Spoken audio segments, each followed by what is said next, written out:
Ouais, c'est bon, ça enregistre. Ok, pensez à bien parler dans le micro. Et enjoy, hein. Yes. Alors.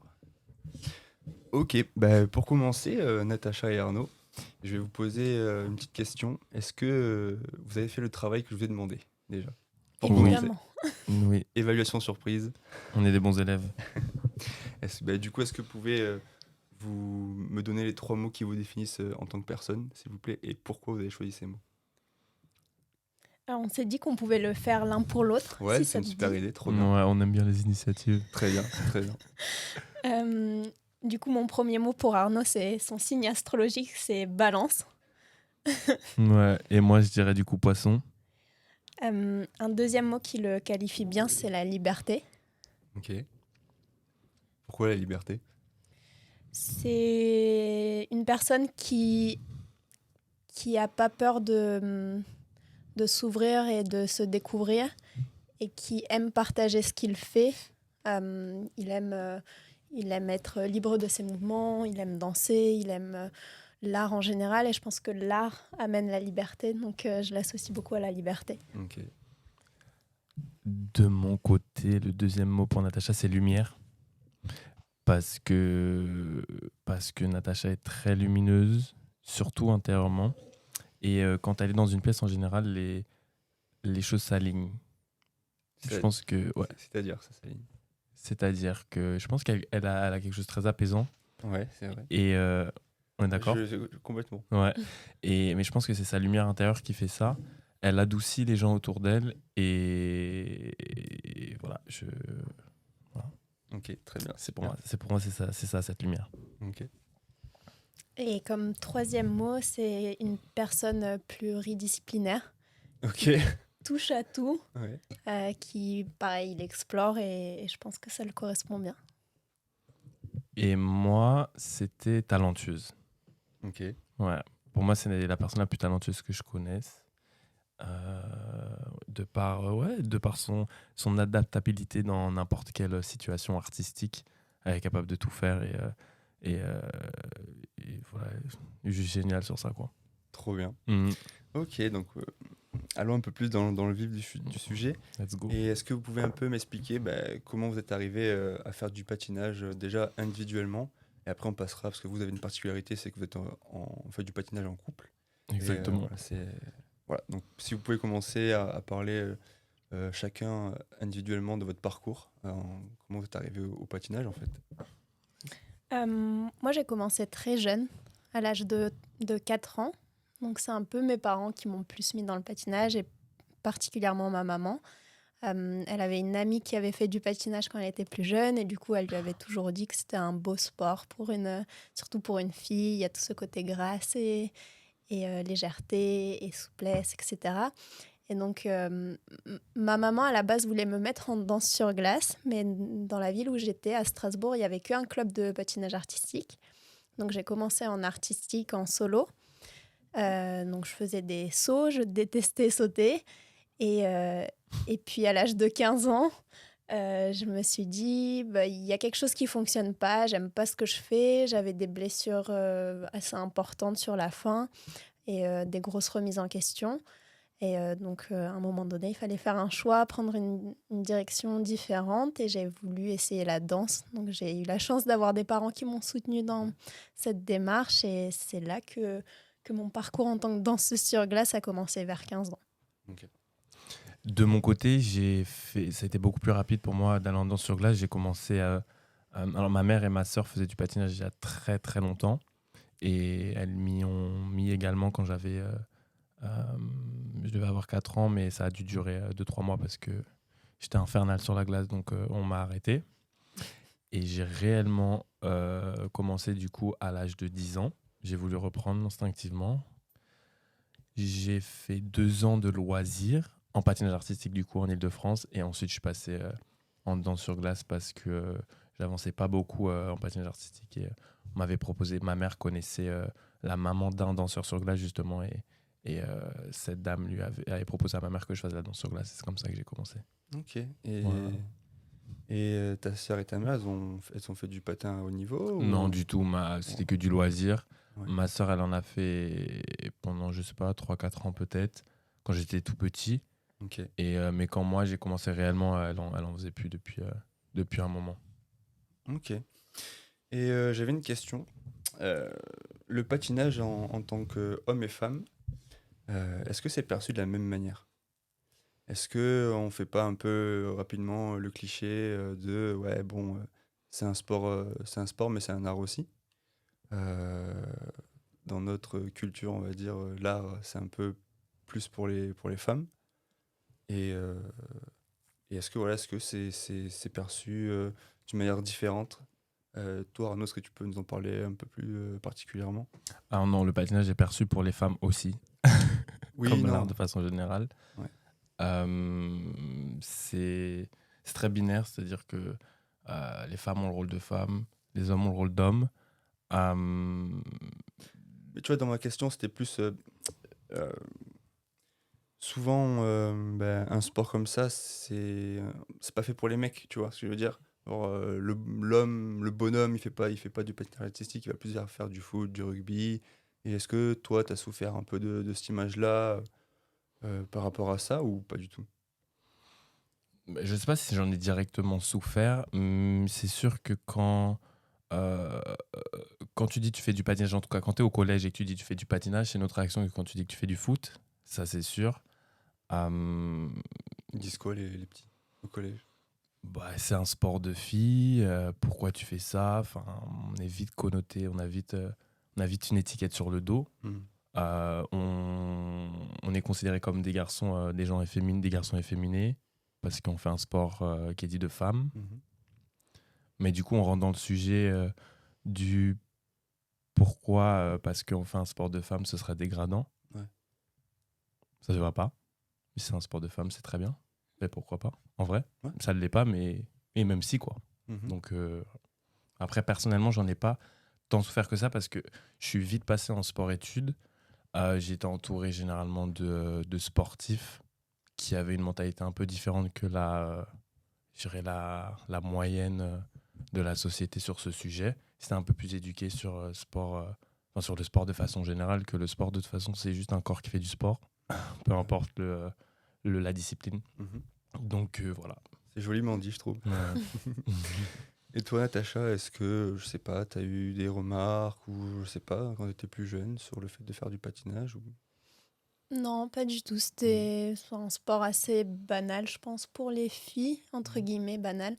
C'est bien perçu, je pense, adapté à l'image qu'on veut donner aux petites filles et aux jeunes femmes. Donc, moi, j'ai pas trop subi de réflexion par rapport à ça. J'ai plus eu une expérience différente après en grandissant et en me rendant compte quelle place la femme avait dans ce sport. Ok. Et là, c'était un peu plus difficile, entre guillemets. Il y a des difficultés qui se mettent sur le chemin des athlètes féminines dans notre sport. Ok, justement, alors quelle est la place de la femme dans ce sport? La Allez, question est toute trouvée. let's go, Natacha. Allez, vas-y, t'as Euh, 3 heures pour répondre. Non, c'est... déjà, il y a un gros aspect de jugement sur les femmes, sur leur apparence, sur ce qu'elles dégagent, etc. On veut les mettre très rapidement dans des cases et dans un partenariat encore plus. C'est vraiment la femme un peu qui suit et qui a pas trop son mot à dire, en tout cas à l'ancienne. Et je l'ai un peu remarqué en évoluant et en grandissant. Aujourd'hui, je me sens pas du tout dans cette dynamique-là, mais c'est vrai que quand on entend certains entraîneurs parler, c'est vraiment cette image de la fille, c'est une fille, quoi. Et c'est ta fille, c'est pas ta partenaire. Ouais, c'est vraiment l'objectif. Non. L'objectification Ok. de la femme, du coup, dans notre sport. C'est un peu Mm. aussi. C'est un gros parallèle avec ce qui se passe dans la société Ouais, complètement. sur plein de sujets. Mm. Mais ouais, les coachs qui disent ta fille pour me parler à moi, mais qui disent pas ton garçon pour parler à Natacha, c'est très récurrent. Ouais, ok. Donc, Et- mais c'est pas du tout comme ça entre nous, par contre. Parce qu'on a évolué, on a travaillé et on a fait en sorte d'équilibrer notre couple. Donc, il n'y a pas du tout ce rapport de fille-garçon. Enfin, il y a ce rapport de leader, de guider, de voilà. Mais après, ça évolue beaucoup, je trouve. Et ça évolue, ouais, c'est vrai. Pas aussi rapidement que dans certains autres milieux. Mais je pense que ça évolue. Et en tout cas, il y a des personnes qui sont bienveillantes et qui sont plus ouvertes que la moyenne. Et donc, c'est sympa. Ouais. Exactement. Et Natacha, quand tu disais que tu avais. Quand tu subis des remarques, c'est par rapport à quoi? Par rapport à ton physique? Par rapport à... Ouais, c'est beaucoup par rapport au physique. Il y a une demande qui n'est pas explicite ou parfois qui est même explicite, mais dans le jugement en compétition, on n'a pas de catégorie de poids, donc ça c'est évident. Par contre, dans la mentalité de ce sport, les filles doivent être fines et jolies et agréables à regarder. Et donc, c'est beaucoup de remarques sur le physique, sur le poids, sur l'apparence. Et après, ça dévie aussi sur ce que tu manges, etc. Pour le coup, j'invite aux gens de regarder sur YouTube n'importe quelle vidéo de patinage. La fille est très, très, très souvent critiquée. Peu importe, sur son apparence. Sur, Mais par qui? quoi, Par les les commentateurs? par les commentaires. Ouais. Ah Sur ouais. les commentaires YouTube. Sur les Ouais, commentaires ouais, YouTube? ouais, ouais. Une fois pour raconter une anecdote, on avait fait une compétition, c'était juste après le Covid. Ok. Et donc on avait fait notre programme court. Et la vidéo a été postée par la compétition juste après notre programme, à la fin de la journée. Le lendemain, on avait notre programme long. Et dans la soirée, après le programme court, on avait vu du coup que la vidéo avait été postée. Et il y avait eu des commentaires, dont notamment un commentaire qui était hyper désagréable sur Natacha. Et ça, c'est vraiment l'exemple que les gens se sentent libres de juger la fille, même de façon généralement tout le monde, mais particulièrement la fille sur son physique dans notre sport, sans ressentir aucune gêne, quoi. Ouais, mais J'ai sauté dessus, hein. J'ai répondu directement. Ouais. J'ai pas, quoique non, j'ai attendu la fin de la compétition parce que je me suis dit si je réponds maintenant, ça va me faire changer d'état d'esprit pour ma compétition, mais à la fin de la compétition, je me suis chargé d'elle et elle s'est excusée et elle a modifié son commentaire. Ok. Mais parce que oui, c'est insupportable. Ouais, de toute façon, c'est très générationnel. Hein. Depuis qu'il y a les réseaux, les gens se permettent de dire des choses que si vous croisez dans la rue, ils Exactement. diraient rien, tu vois. Donc ouais, c'est vrai que c'est un peu le fléau, on va dire, de notre génération, mais chez les sportifs, je trouve que c'est encore plus... C'est exponentiel, en fait. Et puis c'est trop drôle de voir des gens qui commentent assis sur leur canapé. Enfin, lève-toi, quoi. Ouais, complètement. Va le faire. Ouais, c'est ça. Je veux dire, qu'est-ce qui t'empêche de le faire? Ouais, complètement. Prends le temps que tu utilises pour écrire, pour aller faire du sport, et on se retrouve sur la glace. Ouais, c'est clair. Et pour s'infliger ce que vous infligez aux entraînements, Franchement. tout ça, c'est pas que physique, hein, c'est aussi beaucoup mental, mais ça, on en reparlera un peu plus tard. Très mental même. Ouais, tiens, on y allait maintenant. Allez, belle transition. Allez, magnifique, merci Arnaud. La santé mentale. Non, pour vous, comment est-ce que vous avez eu des épisodes on va commencer par les épisodes un peu plus compliqués. Comme ça, c'est fait. Et après, on parlera des belles choses. Ok, on pleure maintenant, après on rigole. Ouais. Okay. Est-ce que vous avez eu des moments difficiles dans votre parcours, aussi bien personnellement ou dans notre parcours à Ouais, deux? Ouais, j'allais dire autant personnellement que vous en tant que couple, quoi. Ouais, il y a eu des périodes plus compliquées. Si on parle d'une période clé, par exemple le Covid, ça a été difficile à gérer d'une certaine manière. Enfin, en tout cas, ça nous a fait rendre compte de certaines choses et de l'importance que le sport avait pour nous dans notre vie et comment on pouvait réagir quand on nous enlevait cette grosse partie de nous, ce qui à la base nous définissait et par laquelle on se définissait uniquement. Et donc là, ça a été compliqué. Après, il y a d'autres périodes où il y a des sortes de remises en question aussi. Pareil sur les jugements, sur les notes, sur les réflexions qui peuvent se passer. Alors après, ce n'est pas des remises en question qui nous donnent envie de tout arrêter, mais c'est constant et c'est toujours réussir à se remettre dans ce qui est important pour nous, pour ne pas se laisser atteindre par l'extérieur.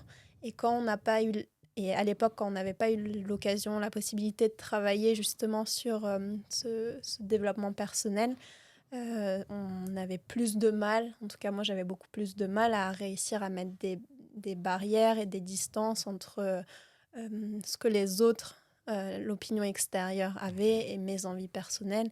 Et du coup je mélangeais les deux et mes envies personnelles devenaient tellement importantes que ça me rendait super anxieuse. Je faisais des crises d'angoisse à l'entraînement, etc. Et donc, réussir à remettre les choses à la bonne place et à pas oublier que le sport, c'est un plaisir avant tout. Ça a été un gros travail, un long cheminement pour moi. Ouais, je suis carrément d'accord. Et pour revenir sur le Covid, ça a été une période hyper violente euh, parce qu'on passe de 30 heures par semaine de 30 heures de sport par semaine à rester chez nous avec 1 heure par jour dehors. Pour ceux qui l'ont respecté, nous on l'a respecté. Du coup, oui, ça a été assez violent. On n'a pas pu patiner pendant 3 mois parce que à la sortie du Covid, il y avait 1 mois en plus pour laquelle la patinoire n'était pas ouverte. On a dû attendre jusqu'à début juin et pas seulement début mai. Et ensuite, on a redémarré la saison et en fait, on s'est fait aussi réarrêter après, à la fin de l'année en novembre, quand il y a eu le 2e confinement, par erreur par le fait qu'on n'a pas été inscrit sur les listes ministérielles alors qu'on aurait dû en juillet, le juillet juste après le Covid. Et du coup, on n'a pas pu faire de championnat de France, on n'a pas pu faire de stage de regroupement. En fait, on n'a rien pu faire jusqu'à à peu près janvier. Et donc tout ça, ça nous a donné beaucoup de temps pour réfléchir à qui on était, ce qu'on faisait, comment trouver les outils pour grandir et avancer sans se définir à travers notre sport seulement. Parce qu'on se rendait compte que quand il n'y avait plus de sport, il n'y avait plus personne. Eh oui. Et du coup, comment vous avez fait, quel travail vous avez fait pour justement vous sortir de cette condition de uniquement sportive et sportif? Vous avez fait un travail sur ça? Juste après, juste après la fin de cette saison du Covid, on voulait travailler à l'extérieur de notre club. On voulait faire un stage dans un autre pays, dans un autre lieu, pour découvrir autre chose. Et en fait, avec le Covid, ça n'a pas été possible parce que par rapport aux restrictions, on ne pouvait plus voyager. Donc, on a pris la décision de travailler avec une chorégraphe française qui s'appelle Laurie May et avec qui on a finalement commencé par du développement personnel. Okay. Donc, en fait, on voulait danser et puis on nous a remis en question. Et effectivement, donc Laurie nous a proposé de faire un travail sur nous personnel avant de commencer à travailler sur de la Corée. Et c'est un peu la meilleure chose qui nous soit arrivée dans notre partenariat parce que c'est à ce moment-là qu'on a commencé à creuser ce qui se passait à l'intérieur de nous, à apprendre à se connaître réellement, à apprendre à se définir par qui on était, par ce qu'on aimait et pas par ce qu'on faisait seulement. Ouais. Ça, c'est une grosse notion, on en parle souvent avec Natacha, la différence entre l'être et le faire. Le fait de quand on est sportif de haut niveau, sûrement quand on est aussi dans la vie professionnelle, quand on fait un métier, on tend souvent à se définir par ce qu'on fait et par nos qualités de faire, au lieu de se concentrer sur notre être, sur qui on est. Donc, c'est souvent pour ça, je pense que les sportifs, en tout cas, je nous prends nous comme exemple, on oublie on se perd un petit peu psychologiquement parce qu'on se valorise ou se dévalorise qu'en fonction de ce qu'on fait, donc en fonction du résultat de ce qu'on a fait ou pas fait. Et on perd en fait la valeur de notre être et de qui on est parce qu'en fait, on ne l'a pas vraiment nourri, on n'a pas appris à le nourrir, ce qu'on était. Voilà. C'est ce que je pense. Non, c'est très bien. Mais après, quelque part, c'est un peu normal, tu vois, de penser comme ça. Quand tu es formaté à juste... tu représentes que le résultat de ta compète ou de ce que tu fais à l'entraînement. Quand tu es formaté comme ça depuis tout petit, bah après, tu y crois, en fait. Et pour toi, c'est la normalité. Ouais, on nous apprend à être des bons patineurs au lieu de nous apprendre à être des bons humains. Complètement. Et je pense, tu vois... Moi aussi, j'ai vu que la même chose en centre de formation. C'est en fait, on t'apprend à être un bon sportif et pas un bon être humain. Sauf que à un moment donné, l'être humain, il revient toujours toquer à la porte. Bah, bien sûr. Et quand il revient, généralement, ça fait mal. Et plus on l'évite, plus il revient fort en plus. Ouais. Est-ce que vous, il est revenu assez fort? Comment il est revenu cet humain? Comment il est revenu ton humain, Natacha? Sur tout le travail, justement, à partir du moment où on a commencé à travailler avec Lorimé, il y a eu plusieurs moments où du coup l'humain revient en tapant fort à la porte parce que ça t'oblige à aller rechercher certaines choses, certaines parties de toi que tu n'avais pas forcément voulu explorer ou mettre en avant ou voilà, tu as voulu les mettre en silence. Et quand ça ressurgit, c'est là que ça pique et que ça fait mal parce que tu dois réapprendre certaines choses de toi, recomprendre, essayer de savoir pourquoi c'est arrivé à ce moment-là, pourquoi tu es comme ça et pourquoi ça te fait agir de cette manière-là dans ta vie de tous les jours. Et donc, ouais, ça pique en général quand il y a des moments comme ça, mais c'est d'un point de vue travail personnel, développement personnel, c'est régulier que ça arrive, que ça réapparaisse, vu que c'est un long processus et qu'on en apprend tous les jours et puis on vit des expériences différentes et chaque expérience, du coup, va nous renvoyer à une part de nous. Et si cette part, on ne l'a pas encore regardée et admirée et apaisée, elle va revenir en étant pas très contente. On ne peut pas, on peut pas deviner tout ça. En fait, si on n'a pas des personnes en face de nous qui nous l'apprennent et qui nous ouvrent les portes sur tous nos possibles d'être, pas que de faire dans le patinage ou dans notre sport, on ne le devine pas. Nous, on a eu l'opportunité de rencontrer Laurie. Voilà, le destin a fait que nos chemins se sont croisés et elle nous a ouvert ses portes et on a aussi ouvert nos portes et ça a fonctionné. Mais il y a beaucoup de personnes qui ont des figures en face d'elles, adultes et notamment des coachs qui sont pas du tout dans ce mindset, pas du tout dans cette mentalité. Donc ces jeunes, les pauvres en fait, ces pauvres jeunes, eux, pour eux, on leur parle chinois quand on leur dit ça. Ouais. On dit mais qu'est-ce que tu me racontes? Moi, je veux une médaille. Ouais. Et, mais après la médaille, il y a quoi? Ouais, c'est ça. Et s'il n'y a pas la médaille, il y a quoi? Ouais, et justement. Parce qu'il n'y a qu'une médaille. Hein. Ouais, exactement. Ça, c'est trop belle. Il n'y a qu'une médaille. Au JO, il y a une médaille. Il y a 30 athlètes, il y a une médaille. Enfin, il y a 3 médailles, mais il y a une médaille d'or. Quoi. Mais c'est trop intéressant. Tu vois, je ne l'avais pas noté, mais c'est super intéressant. Allons là-dessus. Bah oui. Comment vous gérez l'échec? Est-ce qu'on vous apprend à gérer l'échec? Je sais pas, comment vous gérez? Autant bien sportivement que humainement, parce que voilà, on peut vivre de très gros échecs dans la vie, quelques-uns, mais en tout cas des échecs on en vit tous les jours. Et justement, vous, quel est votre rapport à l'échec?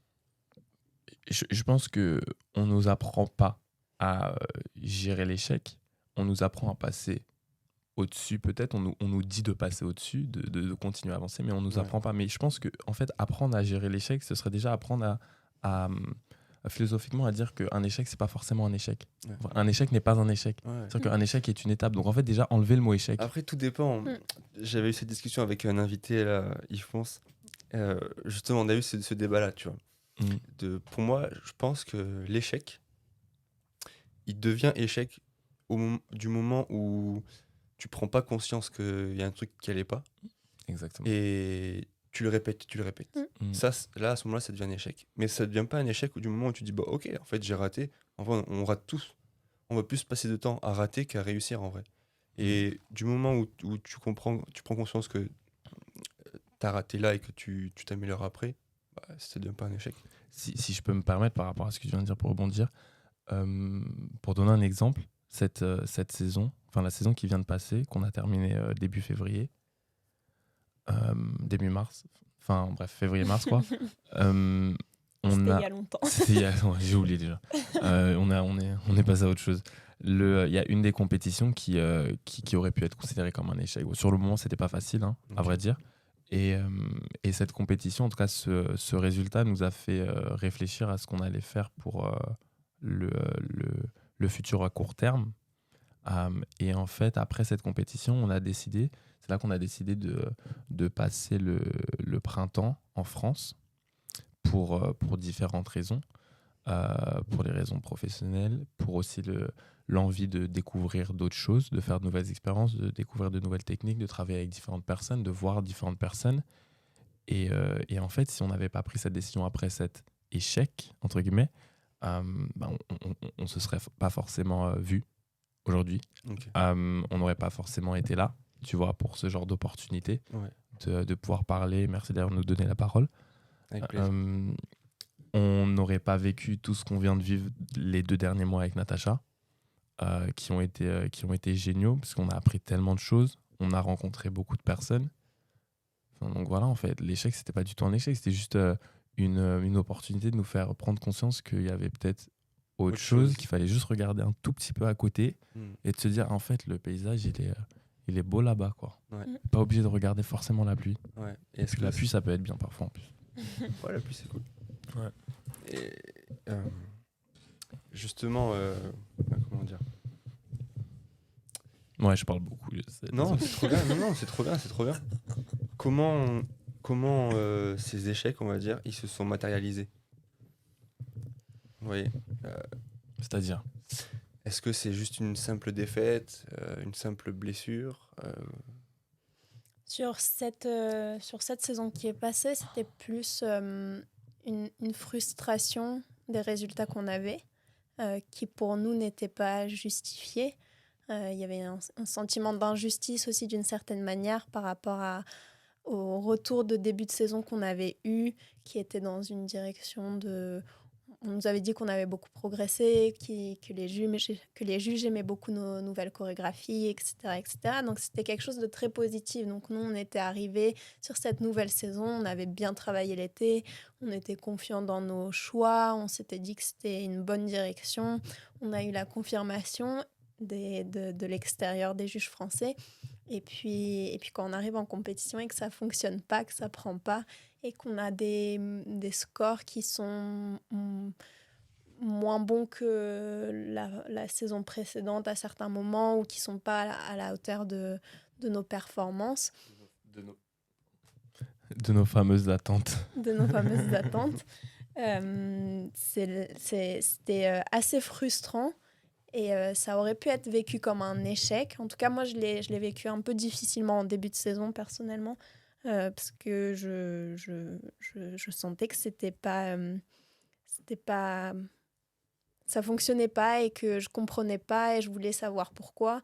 Et puis, en même temps, on me donnait pas de réponse, donc c'était un flou. Et ce flou était un peu difficile à gérer d'une certaine manière. Donc voilà. Après, est-ce que c'était un échec? Je sais pas, mais c'était beaucoup de frustration. Et on va dire qu'on a on a travaillé après avec Laurie pour se détacher encore plus du résultat et revenir à notre corps, à savoir qu'est-ce qu'on pouvait améliorer corporellement, artistiquement dans nos chorégraphies. Et donc là, ça a permis une certaine évolution intérieure qui n'a pas forcément montré beaucoup plus de résultats. Mais en tout cas, il y avait une satisfaction en fin de saison que je n'avais pas trouvée en début de saison. Et je pense que c'était le cas aussi pour toi, mais en moins prononcé peut-être. C'est vraiment revenir à l'essence revenir à l'essence de ce qu'on fait et pourquoi on le fait. Mais du coup, par rapport à ce que tu disais, la frustration, en fait, la frustration, c'est une émotion, quoi. C'est une émotion qui passe et qui s'en va. Et mettre le mot échec dessus, je pense que ça alourdit la situation. Ça fait en sorte qu'on s'en souvienne de façon négative, alors qu'en fait c'est pas le but. Justement, le but c'est qu'on s'en souvienne de façon positive parce que ça nous aura appris. C'est toujours difficile de penser comme ça quand on vit cette frustration, mais dire que c'est un échec, c'est pas non plus on se fait pas du bien quand on dit ça. Ouais. Après, tu parlais des blessures. Moi, j'en ai eu plusieurs, plus des blessures accidents, donc c'était plus des accidents. Mais je les ai jamais vécues comme des échecs. Pour moi, c'était des choses qui arrivaient dans un parcours. C'était difficile, c'était douloureux, c'était pas le plus sympa à vivre et l'après-blessure, quand il y a la rééducation aussi, elle n'est pas cool. Mais je l'ai jamais vécu comme un échec, personnellement. Et même dans la façon dont on arrivait à gérer ces situations à deux, je trouvais que c'était plutôt une réussite au final qu'un échec, parce que ça nous a permis de mieux nous connaître, de mieux savoir ce qui fonctionne pour nous, de ce qu'on avait besoin dans ce genre de moment. Et je pense que ça, c'était important aussi de le comprendre et de se rendre compte qu'à l'avenir, si des situations plus ou moins similaires arrivent, qu'est-ce que je fais pour le gérer au mieux. Et c'était important de s'en rendre compte et d'en avoir conscience pour justement ne pas reproduire certaines choses. Ouais, exactement. En fait, pour nous, la blessure, c'est un peu comme un message. Qu'est-ce qu'on peut changer, qu'est-ce qu'on peut améliorer, pourquoi ça s'est passé, tu vois. Pour donner un exemple aussi, il y a la première année, on est parti à Helsinki, parce qu'on est parti à Helsinki, du coup, mais on va revenir dessus, j'imagine. Ouais. Première année, on est parti à Helsinki. À la dernière compétition qu'on a fait, Natacha, on a fait une chute. Natacha avait tapé la tête et c'était une semaine et demie avant la compétition, avant notre dernière compétition. Et du coup,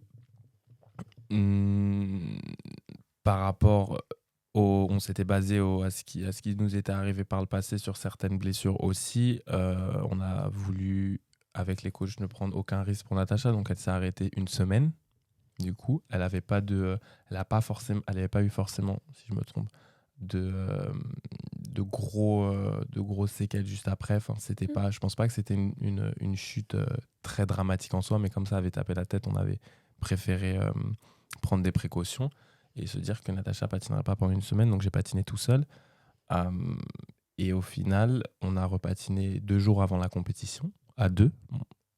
On a fait nos 2 programmes, un jour et l'autre jour. Ensuite, on est parti à la compétition et on a gagné la compétition.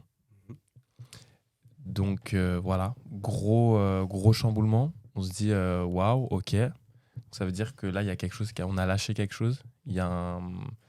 On a vraiment été dans l'instant T et dans le plaisir de faire. Parce que pour le coup, on s'était dit, là, avec la préparation qu'on a eue, on n'avait pas attendre que ça. On s'est dit, on va patiner comme du mieux qu'on peut.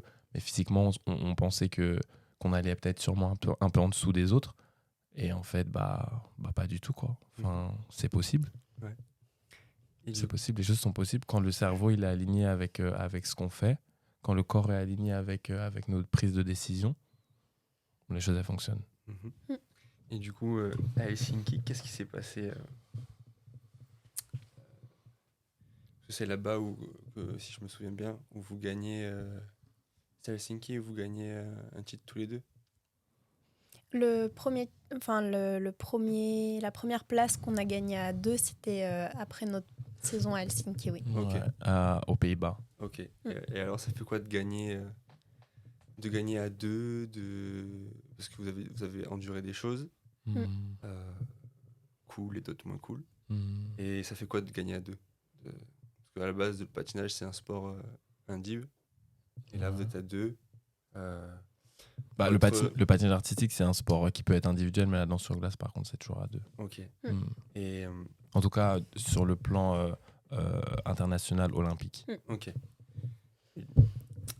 Là où je veux en venir, c'est que votre performance individuelle, qu'elle soit bonne ou mauvaise, elle va forcément induire sur l'autre. Et comment vous gérez ça? Est-ce que vous voyez ça comme Est-ce que vous arrivez à en faire une force? Je sais que vous êtes assez opposés mentalement. On est complémentaires. Ouais, c'est ça, on avait parlé l'autre fois. Vous êtes complémentaires. Et justement, comment vous tirez toute l'essence de votre différence, en fait, pour être performant? Nous, on voit notre duo comme un réel partenariat. On le travaille pour que ce soit un partenariat solide, avec des bases solides. Et justement, quand on a commencé à travailler nos individualités, c'est à ce moment-là qu'on a vraiment aussi pu travailler sur notre base de couple et l'harmonie et qu'est-ce que l'un apporte dans le couple, qu'est-ce que l'autre apporte, comment est-ce qu'on fait un beau mélange et une belle et comment on crée une belle énergie entre nous. Et Et donc, il n'y a jamais de moment où on va reprocher à l'autre quelque chose parce que ça s'est mal passé pour lui individuellement, on compète, parce que c'est pas dans notre état d'esprit. On voit notre équipe comme deux personnes et puis il y a notre couple et c'est dans cette dynamique-là qu'on avance et on avance tous les trois ensemble et il n'y a pas l'un qui tire l'autre vers le bas. Au contraire, on s'entraide tous, notre 1, 2 et 3. Et, Un Natacha, 2 Arnaud et 3 Natacha Arnaud. et ouais, non, nous, on travaille vraiment ensemble, on coopère ensemble et il n'y a pas de doute à ce niveau-là. Ok. C'est un travail de communication qu'on fait au quotidien, c'est quelque chose qu'on met en place au quotidien. Tous les jours, on définit ce qu'on veut, on se met d'accord sur nos envies, sur nos objectifs, sur la direction dans laquelle on veut avancer, travailler, soit pour un jour précis, soit pour une période précise. Et c'est ce qui nous permet aussi de se retrouver quand justement on a des moments où on est très différents, où on a des traits de caractère très différents. On a besoin de quelque chose qui va nous réunir et on le travaille au quotidien pour pouvoir être le plus efficace dans notre collaboration. Et pour rebondir sur ce que Natacha a dit sur l'individualité qu'on a travaillé au tout début, parce que c'est vrai que pour le coup, j'ai pas précisé, mais quand on a commencé à travailler sur notre... quand on voulait à la base travailler sur la chorégraphie et qu'on nous a envoyé sur le terrain du développement personnel, on a commencé par travailler chacun de notre côté, en fait. Et Natacha travaillait de son côté et elle apprenait de son côté. Moi, je travaillais de mon côté, j'apprenais de mon côté. Ça a duré à peu près, je sais plus, un mois, enfin plusieurs semaines.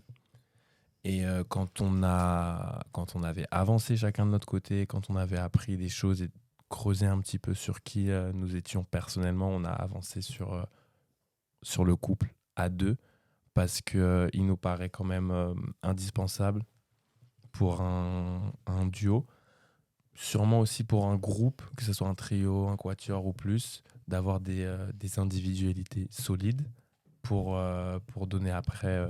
la place et l'opportunité à l'entité du groupe ou du duo, du coup, du partenariat pour nous, de grandir et avec solidité surtout.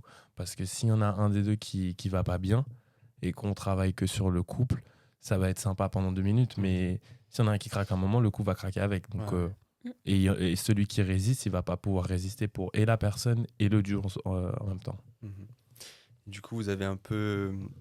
Pendant ces séances-là, avec votre coach, aux séances mentales, qu'est-ce que vous avez travaillé concrètement avec elle ? Oh là, on a travaillé Est-ce beaucoup que de c'est des choses, sujets je pense qu'il devait y avoir des sujets assez profonds pour vous. Ouais. Peut-être un peu... On n'est pas obligé d'en parler d'ailleurs. Si, voulez. on peut. Mais il y a beaucoup de choses qu'on a dû creuser. Tu veux commencer ? Non, vas-y. Il y en a un qui me saute dans la tête là tout de suite, c'est déjà la culpabilité. La culpabilité de... faut savoir qu'on est dans un sport qui coûte très cher. On est aidé... Alors, je sais pas si je suis en train de faire une transition, peut-être. Tu niques toutes mes transitions, mais c'est pas grave. Alors, tu vois, attends, je te lis la question. Tac. Chapitre 4. Est-ce que vous pouvez faire la liste de toutes vos dépenses pour votre activité ? La rémunération, est-ce que la fédération vous aide à ce niveau-là ? Est-ce un sport de riche ? Je suis pas obligé d'aller sur tout ce que tu viens de dire là, mais juste pour dire que notre sport, c'est un sport qui coûte relativement cher, que les aides sont reversées quand on a de gros résultats. En tout cas, les grosses aides sont reversées quand on a de gros résultats également. Il y en a qui vont peut-être dire c'est logique du coup ce que je viens de dire, mais ça pour dire que voilà, on n'a pas beaucoup d'aide jusqu'à temps qu'on passe une certaine ligne dans notre carrière. Et en fait, les seules personnes qui peuvent nous aider à ce moment-là, pendant justement le développement de cette carrière, c'est nos parents, majoritairement. Et par exemple, moi, j'ai toujours eu cette culpabilité de me dire que mon sport avait quand même beaucoup impacté ma famille, parce que en plus grandi avec une mère célibataire, donc ma mère a dû faire tout ce qu'elle a pu pour faire en sorte que je puisse patiner et qu'on puisse manger en plus, tous, à la maison, correctement. Et elle l'a fait avec honneur, je dirais. Félicitations à elle. Merci, maman. Mais voilà, cette culpabilité, par exemple, je pense qu'il ronge beaucoup de personnes, hein, de se dire que voilà, quand on est ado et qu'on grandit et quand on est jeune adulte, on n'a pas le temps en fait de travailler pour avoir un vrai salaire qui puisse financer notre sport. Donc en fait, on est aidé par nos parents, et quand nos parents ne sont pas riches et ont des difficultés aussi financières, bah on se rend compte qu'on les met eux aussi un peu en difficulté, encore plus qu'ils ne l'étaient déjà. Et cette culpabilité, en fait, elle mange aussi énergétiquement et psychologiquement l'athlète. Et forcément, ça impacte ses performances parce qu'on va se mettre la pression pour absolument réussir. Donc, du coup, on va focaliser notre attention sur le résultat. Et on va se dire que si on ne réussit pas, eh ben, ça va en fait impacter tout ce qu'il y a autour de nous aussi. Donc, on emmène tout le monde avec nous. Donc ça, par exemple, c'est un gros sujet sur lequel on travaille. En tout cas, j'ai travaillé moi de mon côté avec Laurie sur le côté mental et psychologique pour défaire tous ces poids qui finalement étaient plus néfastes qu'autre chose, même s'ils étaient légitimes. Qu'évidemment, quand on a un enfant, on boit tout, on absorbe tout ce qui se passe autour de nous, tous les problèmes, tout, on le prend pour nous et on fait ce qu'on peut pour s'en sortir à côté. Mais objectivement, en fait, ça fait l'effet contraire sur nos performances. Donc voilà, pour ma part. Et moi, de mon côté, j'ai un des aspects sur lequel on a beaucoup travaillé avec Laurie, c'était comment réussir à prendre ma place, que ce soit face aux entraîneurs, face à mon partenaire ou face à mon entourage. Je suis passée par des entraîneurs qui étaient très durs et qui étaient psychologiquement abusifs. Je pense que c'est juste de le dire. C'est-à-dire t'as eu des entraîneurs qui abusaient psychologiquement des enfants dans le sens où voilà, c'était des insultes, c'était du rabaissement, c'était des réflexions sur le physique mais très déplacées. C'était beaucoup axé sur le psychologique.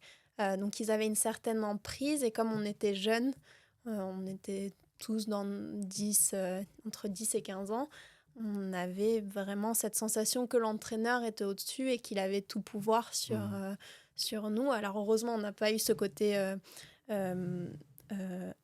abus physique d'une certaine manière, même s'il y avait un entraîneur qui lançait les protège-lames, les CD sur la glace à l'époque. Ouais. Et donc, moi, personnellement, mon remède, ça a été de me faire toute petite, de me recroqueviller sur moi-même pour être le moins visible et le moins dérangeante possible dans mon environnement. Et du coup, j'ai beaucoup travaillé sur ça, justement, pour réussir à reprendre une place juste et une place qui m'appartient et qui a lieu d'être. Et qui n'est pas déplacée, où je me sens en accord avec moi-même et je ne me sens pas en trop dans mon environnement. Donc ça a été un travail que j'ai beaucoup fait avec Laurie. Est-ce que tu peux juste, s'il te plaît, Arnaud, peut-être décaler ton micro ou le resserrer un tout petit peu? Regarde, là, juste ici, est-ce que tu peux serrer? Je vois qu'en fait, j'entends, il bouge un peu.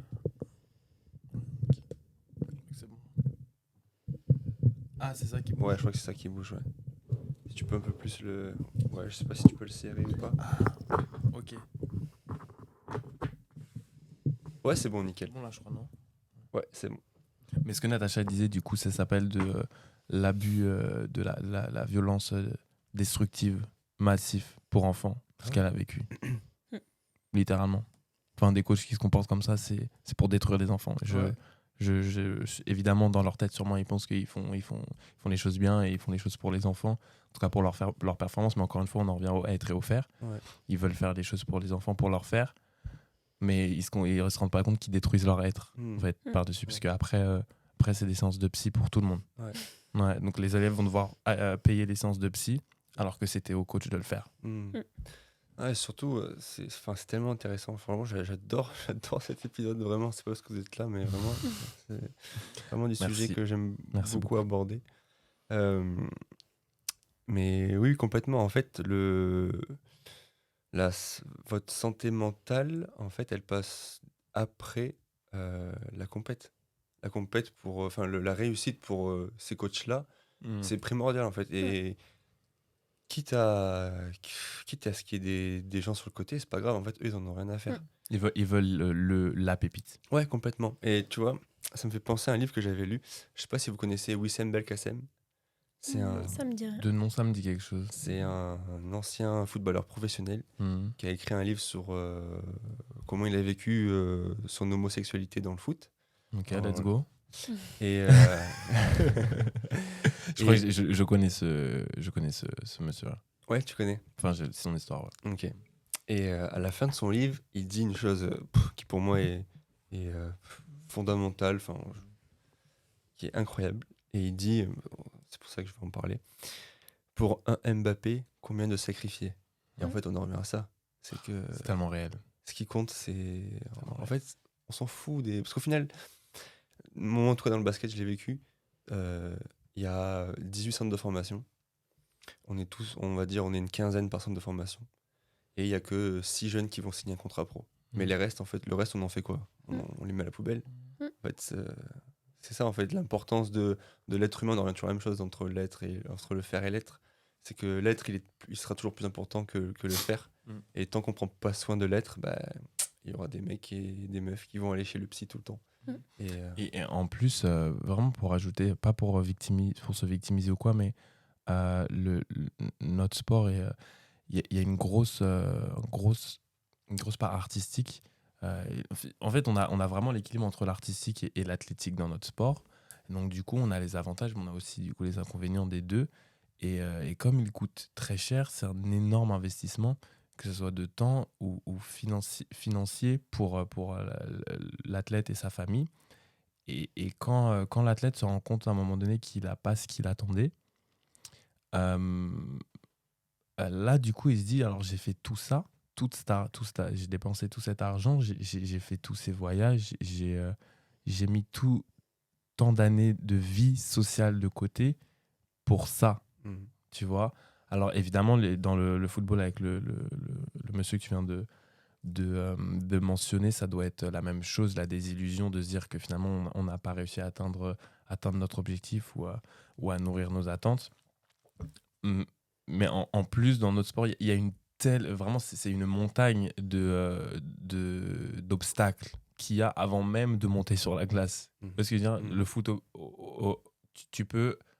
Tu as accès beaucoup plus facilement d'une certaine façon, et c'est beaucoup moins une bataille pour faire du foot que c'est pour patiner. Je veux dire, entre les horaires de patinage, les patinoires, il n'y en a pas beaucoup, les écoles qui acceptent pas qu'on fasse du patin le matin, parce que nous, on peut faire le patin que le matin. Enfin, genre, je veux dire, tu modules ta vie autour de ça. Enfin, le sport n'est pas autour de notre vie, c'est notre vie qui passe autour de notre sport, sans même qu'on ait des résultats encore. Ouais.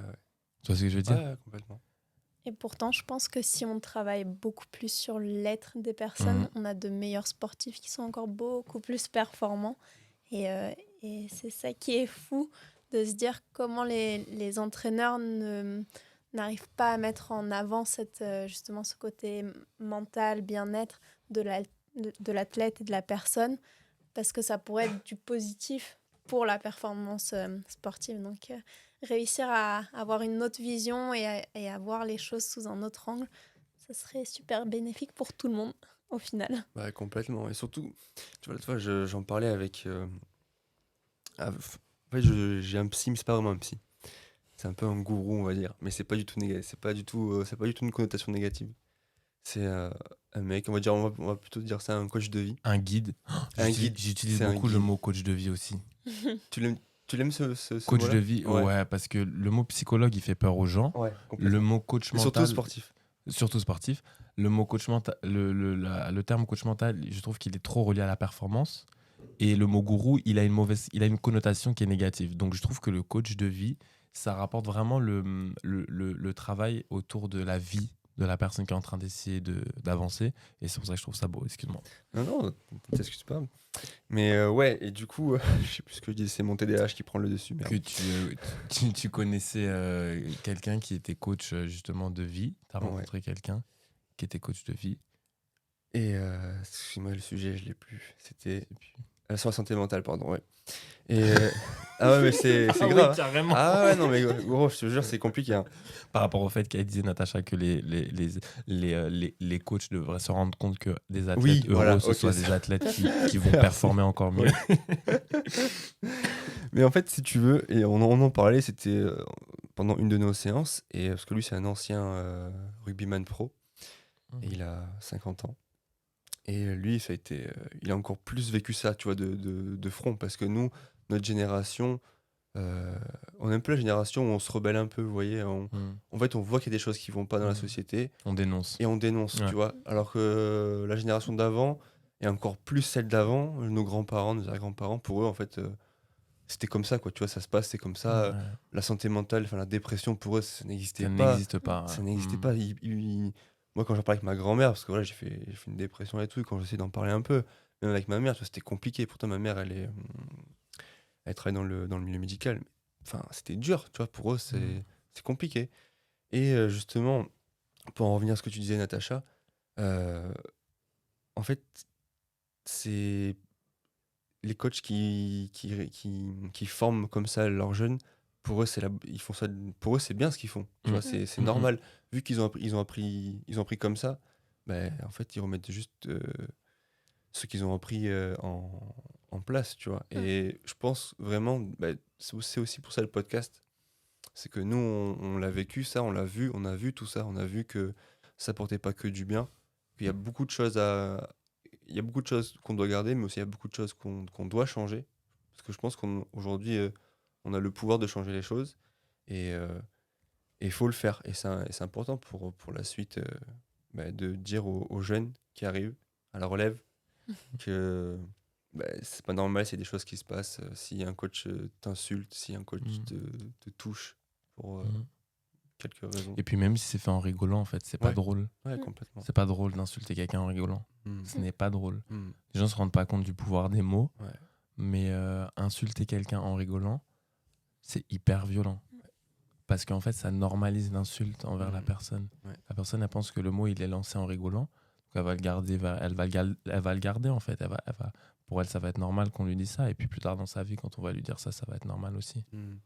Et surtout, encore plus quand tu es dans ton entraînement ou dans ta performance, un jour de compète, que forcément le coach, il t'insultera jamais si tu fais une bonne perf. Oui. Mais il va... Enfin, forcément, non, c'est pas ce que je veux dire, mais on va dire il a plus de chances de t'insulter quand tu fais une mauvaise presta. Et du coup, ça sert à rien, en fait. Tu sais que t'as merdé. Toi, tu le sais très bien que t'as merdé. Donc le coach qui vient et qui t'insulte encore plus, en fait, ça sert à rien. Ça n'a pas de et sens. je me rappelle quand on s'était vu quand on avait fait notre visio, Natacha, tu nous avais dit qu'il y avait t'avais pris du poids à un moment donné pendant le Covid. Et il y a un coach qui t'avait fait la remarque, je crois. Exactement. Et est-ce que... c'est moi qui avais parlé de ça, non? Ouais. Oui, c'est toi, Arnaud. Tu peux Vas-y, Natacha, je t'en prie, parle-nous de ce bel épisode super cool à vivre.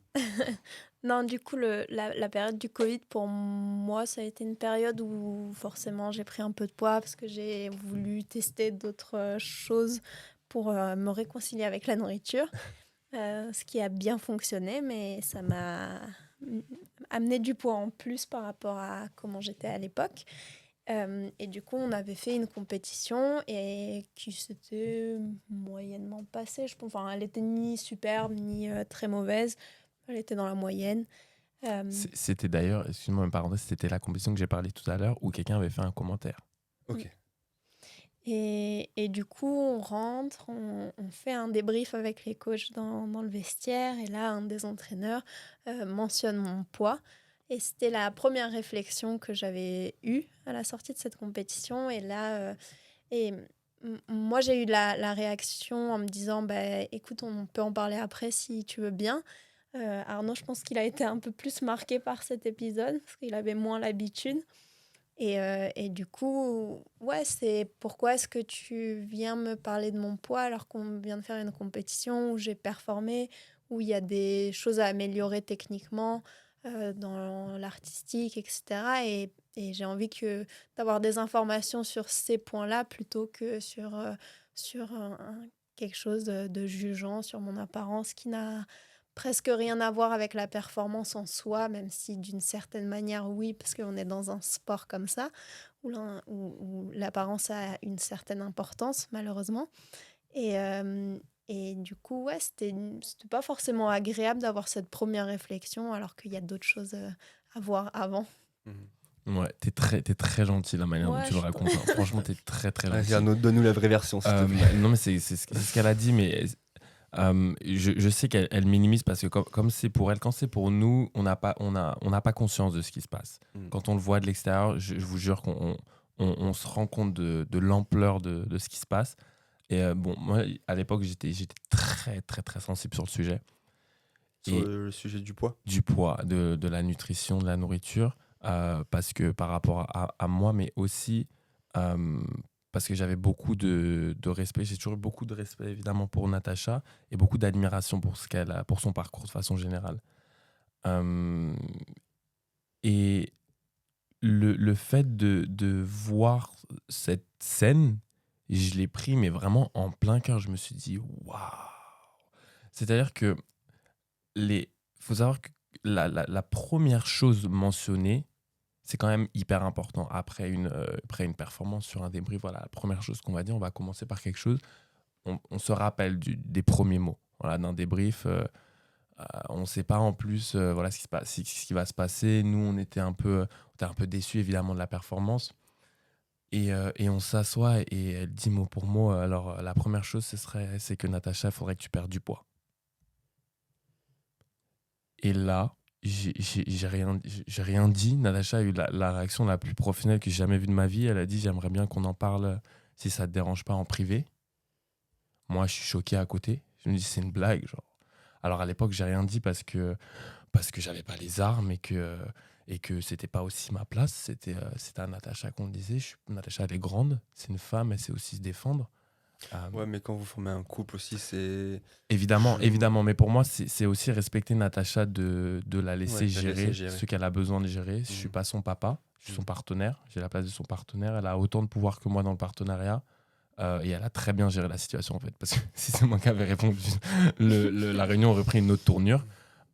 Mais la violence de ces mots envers une fille, en plus dans le patinage, vous savez la situation des filles dans le patinage, vous savez la situation de Natacha parce que vous connaissez Natacha, vous connaissez sa sensibilité, et vous ne vous rendez pas compte à quel point c'est traumatique ce que vous venez de faire. Alors Natacha l'avait déjà vécu avant, donc elle, en fait, comme elle dit, ça l'a pas tant bousculé que ça. Moi qui l'ai pas vécu avant, ça m'a vraiment bousculé.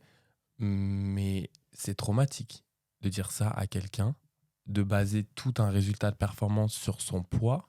Mais est-ce que vous vous rendez compte que ce que la personne est capable de faire quand elle rentre chez elle par rapport à son poids? Et c'était pour moi une erreur, mais monumentale, humaine et professionnelle en fait, en tant que prof de le faire. C'est vraiment, vraiment, c'était très, très violent. Et ça montre quand même l'ampleur de ce qui se passe autour de ce sujet et surtout du manque de connaissances pour dire ça. Comment on peut baser tout un résultat de performance sur juste le poids de la fille dans le couple? Enfin, ça n'a aucun sens en fait. On peut dire effectivement que on peut travailler sur notre poids, voilà, avoir une meilleure condition, peu importe, avoir un physique plus athlétique. Ok, s'affûter, ok. Mais sinon, il n'y a pas autre chose que vous voulez parler à part le poids? Enfin, bon bref. C'était mon moment un peu drama. Désolé. Et justement, quel est votre rapport avec la nourriture? Je sais que il y a eu des épisodes compliqués pour toi, Natacha, pendant le Covid. Ouais. Mais au final, t'en es ressortie que plus forte de ça. Et est-ce que tu peux en parler justement de cet épisode-là? Pour moi, la période du Covid, au contraire, ça a été quelque chose de libératoire. Ce qui était plus difficile, c'était le avant. Donc à partir de de mes 12 ans. À 12 ans, j'ai eu une entraîneur qui pesait toutes les athlètes toutes les semaines. Et à chaque fois, elle nous demandait de perdre du poids alors qu'on était toutes à la limite d'être en sous-poids, enfin en maigreur, quoi, en situation de maigreur. Et donc, elle avait aussi des réflexions en disant, voilà, ne mangez pas trop le soir, mangez une salade, une soupe, alors qu'on était en pleine adolescence, donc on avait besoin d'énergie aussi, on faisait énormément de sport. Et donc, c'est à partir de là où j'ai commencé à avoir un rapport très perturbé à la nourriture, au poids. C'était du coup... voilà, j'avais peur de manger, de trop manger. J'avais des aliments qui, pour moi, étaient super interdits et qui étaient super mauvais. Du genre... Les gâteaux, le sucre, tout ce qui est gras, toutes ces choses-là qui en soi ne sont pas mauvaises si c'est consommé en petite dose, mais comme c'était quelque chose d'interdit pour moi, j'en ai fait une obsession quand j'en avais envie, j'arrivais pas à me limiter et je finissais le paquet de gâteaux parce que les jours d'avant, je me suis interdit ça et donc ça finissait souvent comme ça. Et justement, le Covid, pour moi, ça a été un moment où je me suis dit, rester chez moi enfermée, ça va être super compliqué d'avoir le frigo et toute la nourriture à portée de main à longueur de journée, ça va être insupportable parce que comme j'ai fait mes cours par correspondance, je faisais mes cours depuis chez moi et je savais très bien quel effet ça avait pour moi de rester à la maison et d'être face à la nourriture. Et donc, je me suis dit, OK, on va adopter une autre démarche. J'avais lu un livre sur l'alimentation intuitive.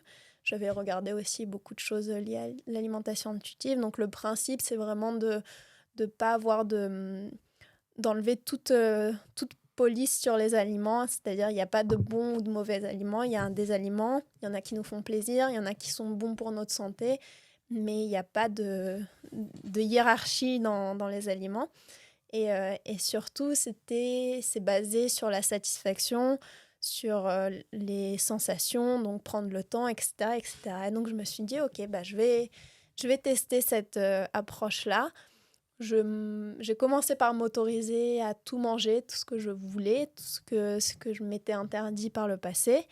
Et donc, au début, c'était forcément, je mangeais tout en grande quantité. Je mangeais beaucoup de gâteaux, je mangeais plein de choses que je ne m'autorisais pas avant. Et au fur et à mesure, j'ai réussi à savoir ce qui me plaisait vraiment, ce que j'aimais vraiment. Et je me suis rendu compte que naturellement, je n'avais plus envie de manger de gâteaux. J'aimais pas forcément ça. J'aime pas quand c'est trop sucré. Je préférais manger des plats équilibrés, mais ça s'est fait tellement naturellement. Et en même temps, mon corps, je pense, a eu besoin de prendre du poids parce que comme j'étais toujours j'étais toujours dans une forme de déficit calorique, mon corps était en stress à chaque fois, il stockait, dès qu'il y avait l'opportunité de stocker, il stockait. Et le Covid, ça a été une période où du coup, il a bien stocké. Il a bien stocké, il a fait des réserves parce qu'il s'est dit, ah enfin, elle me laisse manger, elle me donne à manger. Elle m'autorise à avoir de l'énergie, c'est cool. Mais du coup, quand est-ce que le prochain épisode où elle va m'interdire de manger va arriver ? Il faut que je fasse quelques réserves. Et donc là, j'ai pris un peu de poids. Et j'ai pas forcément réussi à le perdre tout de suite parce que je voulais pas retourner dans un même schéma que j'avais pu vivre par le passé. Et donc, j'ai essayé d'adopter une autre approche et justement d'accepter mon corps comme il était et d'apaiser ma relation à la nourriture et de garder une relation saine à la nourriture sur du long terme. Donc, ça a été vraiment mon objectif. Et après, ça m'a pris du temps pour revenir en forme athlétique. Mais c'était nécessaire et je pense que maintenant, au contraire, je sens que mon corps est dans un poids stable. Je sens que je peux me faire plaisir si j'ai envie de me faire plaisir. Je mange ce que j'ai envie de manger. Mais je sais aussi que quand je suis en période de compétition, qu'est-ce qui fonctionne le mieux pour moi ? Et je peux le mettre en place. Donc, je me sens beaucoup plus libre aujourd'hui que je ne l'étais par le passé. Mais ça a été un long cheminement qui a duré 10 ans. Ouais, Vous voyez pourquoi je vous dis Natacha, c'est une lumière. ouais. Vous comprenez? Vous avez écouté? Vous avez entendu? Vous avez écouté? Non, mais et puis juste pour revenir sur ce que je disais tout à l'heure, pour faire lien avec ce que Natacha a dit aussi, le poids qui est adressé, le poids des filles qui est adressé, ou le poids des garçons en fait, parce que ça peut être aussi pour les garçons, hein, le poids d'une personne qui est adressée devant l'autre, c'est aussi, comment dire, euh, j'ai perdu le mot. Euh, c'est très violent pour une personne de se faire juger sur son poids devant quelqu'un Ah d'autre. ouais. Donc, c'est pas parce qu'on est partenaire qu'on a élevé les cochons ensemble. Hmm. Donc, la personne qui doit gérer son poids, elle n'a pas forcément envie que son partenaire soit à côté quand on lui en parle. C'est entre cette personne, le nutritionniste et potentiellement les coachs. En tout cas, de mon expérience, j'ai souvent été témoin de discussions de poids de ma partenaire, avec ma partenaire et parfois même sans ma partenaire. Mm. Et ça, c'est pareil, c'est destructeur parce que vous mettez dans la tête du garçon que certaines choses peuvent être la faute, que le poids de la fille peut être la cause de certains résultats. Et tous les gens ne sont pas bienveillants, tous les garçons ne sont pas forcément très bienveillants quand ils sont jeunes, ils réfléchissent, ils ne sont pas non plus éduqués, donc ils peuvent réellement penser qu'en plus c'est ça la cause de leur manque de résultats. Donc c'est un cercle vicieux. Complètement. Ça me fait penser à une anecdote. Bon, maintenant j'en rigole, mais voilà. C'était la première fois que j'arrivais au Pôle Espoir, à Aix-en-Provence, pas loin de Marseille. Et j'arrive comme ça. Et bon, à l'époque, j'avais 13 ans, j'étais un peu pâteau, j'avais cette taille, mais j'étais beaucoup plus gros. Enfin, en fait, j'avais le corps d'un enfant encore, j'avais pas encore grandi. Je m'étais pas encore fait en tant qu'adolescent. Et j'arrive comme ça. Et je me présente devant le coach. Il y avait le coach des garçons et le coach des filles. Et le coach des filles, il me regarde comme ça. Je vous jure, il soulève mon t-shirt. Et il prend mon bras et il le tire comme ça. Et il me dit, ah, il va falloir que tu fasses des abdos, toi. Et Allez hop, un trauma. ouais. Mais en fait, et des années plus tard, quand je suis champion d'Europe, les amis, avec l'équipe de France, je vais revoir mon coach que j'ai vu à l'époque chez les garçons. Et je recroise le coach des filles. Et, euh, et en fait, on en reparle, tu vois. La première chose qu'il fait en me revoyant, genre 5 ans plus tard, il me dit excuse-moi pour ce que je t'avais fait. Et moi, je lui dis bah non, t'excuses pas parce que en fait, c'est vrai que sur le coup, ça m'a fait du mal. Mais en fait, cette chose horrible que tu m'as fait, j'ai réussi à en faire une force en fait. Et il y a beaucoup de jeunes qui arrivent à en faire une force, mais il y en a beaucoup aussi qui en arrivent pas. Et ça les détruit. Et, euh, et par la suite, moi, il y a beaucoup de choses qui m'ont fait souffrir et j'ai pas réussi à passer outre ça.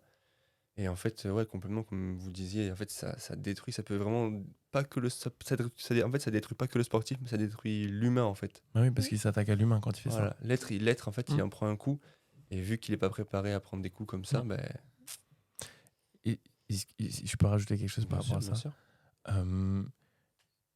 sûr. Pour nous, il est hyper important de dire qu'on n'est pas obligé de souffrir pour réussir. Ouais, mec, c'est tellement un sujet, je crois faudra en faire un épisode. Et je comprends, et évidemment, les personnes qui, nous aussi, on a vécu des choses qui sont très difficiles, qui nous ont traumatisés. Ouais. Et aujourd'hui, on peut dire qu'elles nous ont quand même forgés d'une certaine façon. Mais ça ne veut pas dire que c'est par ça qu'il faut passer Ouais. dans n'importe quel parcours de vie. C'est-à-dire qu'on peut être bienveillant et faire réussir des athlètes. On peut être gentil, compréhensif. Et ça n'empêche pas et- d'avoir une discipline. exactement. complètement. Et donner une discipline à quelqu'un. On Complètement. n'est pas obligé de souffrir pour réussir. Mm. Faut arrêter ce mythe. No Complètement. pain, no gain. Non, Ah non, ouais, non, non, putain. non, non, non, non. C'est- On peut le faire avec bienveillance, en respectant son corps, en respectant qui on est, tout en étant, en ayant une grosse demande sportive et professionnelle derrière. Ouais, complètement. Donc voilà. Ouais, ça peut être le sujet d'un podcast. Voilà, c'est tellement un sujet intéressant à traiter. On va devenir tes Non, mais- co-animateurs. Bah, complètement, carrément. On pourrait se faire un petit truc comme ça, des petits Franchement. épisodes avec plaisir, franchement. Où est-ce qu'on en était? Le poids, la nourriture. Ouais, ça c'est bon. Est-ce que on est déjà à 1 heure. Ok, ouais. Non, mais si vous nous laissez parler avec Natacha, on parle pendant Ah, mais ouais. 4 heures. Ah, mais je savais pas que tu me voyais. Je disais de façon générale à tous ceux qui, si jamais veulent nous appeler pour des podcasts. La Gouche Cafa sur Instagram, d'ailleurs. Tout à l'heure, tu as évoqué Arnaud. Comment dire? L'aspect financier. L'aspect financier, Let's exactement. go, ouais. C'est bien, mais on est connectés tous les trois. On J'ai est l'impression tous qu'il y a une connexion là. Il y a une belle alchimie. Il y a une belle chimie qui s'est créée, c'est cool. Tu parlais de la rémunération. Est-ce que vous pouvez, je sais pas, là comme ça, à la louche, dire à l'année quelles sont vos dépenses? Ouais, entre 60 et 80 000 euros pour le couple. Ok. Et ça inclut quoi? J'imagine le voyage, Les entraînements, les compétitions, les costumes, les travails chorégraphiques, la préparation mentale. Et après, les logements, les différents logements en compétition, Les déplacements, les déplacements, les loyers. les loyers. Parce que du coup, comme on s'entraîne pas en France, on n'est pas chez nos parents. Et puis on a 25 ans, donc on aimerait bien aussi avoir un peu d'intimité. Même si on en a eu très tard quand même. Parce qu'on a dû vivre ensemble aussi financièrement pour économiser. Ouais. Mais du coup, ouais, le loyer aussi, c'est hyper important. Mais quand vous dites entraînement, c'est-à-dire vous payez. On paye une cotisation au mois. Ok. On paye une cotisation au mois qui est assez conséquente, qui inclut L'accès à la glace. l'accès à la glace et le travail avec les coachs. Ok. On est dans un système où on pourrait où il serait nécessaire normalement de payer en plus pour avoir accès pour avoir des cours particuliers avec un de nos coachs, mais qui comprend notre situation. Et d'ailleurs, heureusement que certains entraîneurs et certaines personnes sur notre parcours et autour de nous comprennent et ont compris notre situation, parce que c'est grâce à ces gens-là du coup qu'on peut continuer notre carrière. Mais du coup, évidemment, il a compris notre situation et il fait en sorte de nous aider le plus possible sur ça. Mais globalement, c'est effectivement une cotisation qu'on paye par mois pour le club. Ensuite, on a aussi notre loyer à payer chacun de notre côté. Pendant les 2 premières années à Helsinki, on vivait on vivait ensemble. On a même vécu dans la même chambre. On a vécu dans une chambre pendant très très très longtemps. On a vécu sur des matelas gonflables, si vous voulez que j'aille dans les détails aussi, pendant très longtemps. C'est nickel pour la récup, ça. C'est cool. Le lit était... Mais quoique, le lit était pas ouf. Et du coup, pardon, t'allais dire Le lit qui fait du bruit. le lit qui fait du bruit. Le lit était pas très grand. Donc, on était trop serré. On a acheté un matelas gonflable pour être plus à l'aise. Et mine de rien, le matelas gonflable n'était pas si inconfortable que ça en soi. Il faisait par contre beaucoup de bruit. Ouais, clair. Ouais. Donc matelas gonflable sous-côté. Alors. Voilà. Donc financièrement, il y a ça déjà qui est tous les mois. Ensuite, sur la période de printemps, on a toutes les nouvelles chorégraphies à payer, tous les déplacements à payer, tous les costumes à payer, le stage d'été à payer qui coûte très cher parce que la glace est plus ou moins majoritairement indisponible en France déjà de base parce que les patinoires ferment. Les seules qui restent ouvertes sont très chères parce que ça coûte très cher de maintenir une glace pendant l'été. Nous, généralement, avec notre club, on fait le stage à l'étranger. L'année dernière, on l'a fait à Turin, en Italie. Cette année, on va le faire à Prague, en République tchèque. Donc, c'est un énorme coût aussi, le stage d'été. Et puis après, on redémarre la saison et les déplacements de compétition, les compétitions. On continue. En compétition, on prend en charge aussi les déplacements Des coachs. entraîneurs. Du coup, ça rajoute des frais. Ça monte rapidement. Et pour le coup, ils font aussi en sorte de réduire leurs frais au maximum pour pas avoir pour pas nous faire des factures trop conséquentes à la fin des compétitions parce qu'ils savent que c'est un peu chaud financièrement. Et est-ce que à côté de tout ça, vous arrivez à avoir une vie? Une vie sociale. Est-ce que vous respirez? Est-ce que vous respirez de temps en temps ou vous avez juste la bouche qui sort de l'eau comme ça? Ouais. Et c'est pas facile. Tu voulais dire quelque chose? Non, j'allais dire en période de compétition, c'est toujours difficile parce qu'on s'entraîne beaucoup, on est fatigué et on n'a pas forcément du coup envie d'aller à droite, à gauche pour pouvoir récupérer entre deux compètes, entre nos entraînements, entre toutes nos demandes. Et, mais ouais, c'est un peu compliqué aussi en Finlande. Les gens sont pas très sociaux, c'est une autre culture. Donc tu peux pas vraiment aller te poser dans un café pour discuter un peu avec le barman, quoi. Ça se fait pas trop. Donc si tu veux vraiment créer du lien social, il faut t'investir dedans, investir du temps, de l'énergie. Et en période de compétition, c'est pas trop ce qu'on a envie de faire. Après le printemps, là en ce moment on est en France, du coup c'est beaucoup plus agréable, beaucoup plus simple. On peut voir des amis, on peut sortir, on Nos peut faire des familles. petites choses sympas, se poser sur les bords, sur les quais, etc. Donc ça c'est cool. Mais c'est pas évident d'avoir une vie vraiment sociale et de l'entretenir et de créer du lien et de maintenir des amitiés, de créer de nouvelles amitiés. C'est un sujet qui revient souvent en tout cas, quand on parle avec les patineurs, c'est le manque de vie sociale, ou quand il y a la vie sociale, c'est très, très, très souvent avec des patineurs. Ouais. Du coup, les patineurs sont amis avec des patineurs, mais on essaye de mettre quand même un point d'honneur sur vivre des choses à côté. Donc, de rencontrer des gens qui font pas partie du patin, faire en sorte de pas avoir son téléphone qui est que autour du patin dans ses réseaux sociaux, vivre, essayer des nouvelles choses, aller danser avec Natacha. On est très artistique avec Natacha, on aime découvrir plein de choses. On a fait des cours de danse, on a fait des cours de chant. De notre côté, je parle, tout le monde ne le fait pas.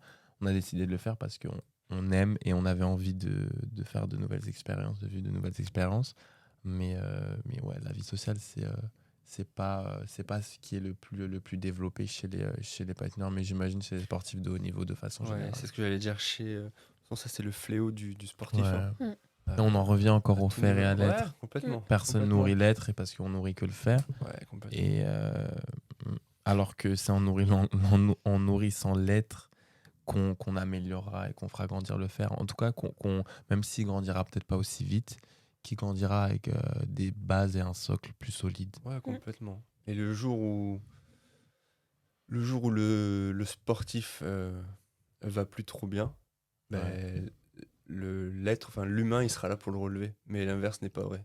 Exactement. L'inverse, c'est jamais vrai. Jamais. Le jour où l'être, il va pas bien, pour l'avoir vécu, le sport, il va t'aider peut-être pendant quelques mois. Mais après, en fait, il va prendre le dessus, l'être va prendre le dessus et en fait, ça va se ressentir sur tes performances en compète.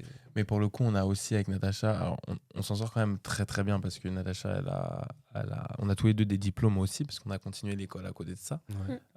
On essaie de développer une vie sociale, mais on a aussi une vie universitaire à côté. Dans tout ça, on a 50 vies en même temps. Du coup, Natacha, elle a son BTS diététique. Et moi, j'ai ma licence d'anglais littéraire. Aujourd'hui, on est encore. Alors moi, je suis encore en licence, en deuxième année de licence sociologie. Natacha, de son côté, elle travaille dans la nutrition avec différents athlètes. Moi, je fais des photos pour. Je suis un petit peu dans le monde de la mode à ce niveau-là. Donc, on fait quand même des choses. On rencontre de nouvelles choses parce que pour nous, c'est important. Bah ouais, complètement. C'est important. Et puis ça nous ouvre tellement de portes. Je vous jure, vraiment, il y a plein de choses qui se sont passées dans notre carrière qui ne se seraient pas passées si on n'avait pas vraiment saisi l'opportunité. Ouais. Parce que les choses, elles arrivent à vous, mais il faut les voir quand même. Tu vois, si tu les manifestes, c'est bien de les manifester, c'est bien de mettre des intentions pour faire en sorte que tu attires des choses positives pour ta carrière. Mais il faut quand même être conscient de les voir, elles sont où. Ouais, elles sont où, c'est qui les gens qui peuvent t'aider. Regarde autour de toi. Ouais, il y a des gens qui peuvent aider. Ouais. Il y a des gens qui nous ont aidés. Mais et on est allé les chercher. Pour les voir, je pense que tu es obligé obligé, non. Mais il y a des moments où tu vas forcément te rater, tu vas pas forcément les voir. Ouais, évidemment. Oui, bien sûr. En fait, t'apprends justement au début. Tu vas rater, c'est normal, et toute ta vie, t'en rateras. Mais le but, c'est comme tu dis, c'est tellement vrai, de voir où est-ce que... Ah, c'est peut-être mon chemin, tu vois, genre...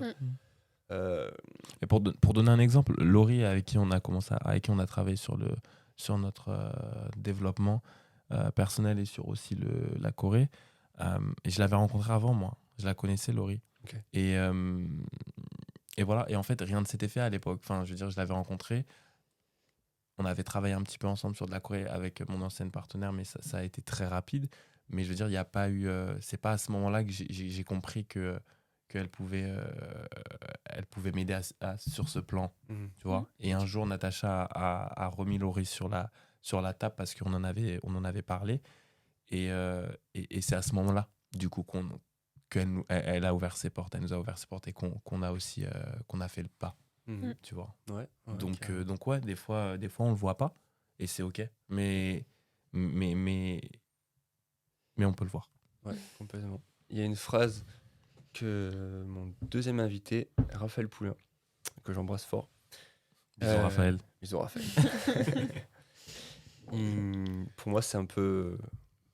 Pour moi, c'est mon mentor, ce mec-là. Enfin, pour moi, il a écrit un livre qui s'appelle Quand j'étais Superman. C'est un ancien rugbyman de très haut niveau. Et il lui arrivait que des galères. Okay. Franchement, si j'ai un livre à vous conseiller, vraiment, Quand j'étais Superman de Raphaël Poulain, incroyable. Et il m'a dit une phrase tellement forte un jour qui m'a tellement aidé. Il m'a dit « On attire ce que l'on est ».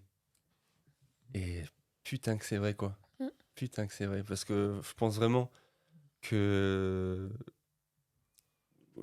Pour expliquer comment on s'est rencontrés, enfin, comment on s'est mis en contact tous les trois, enfin, tu sais, des fois, tu te dis...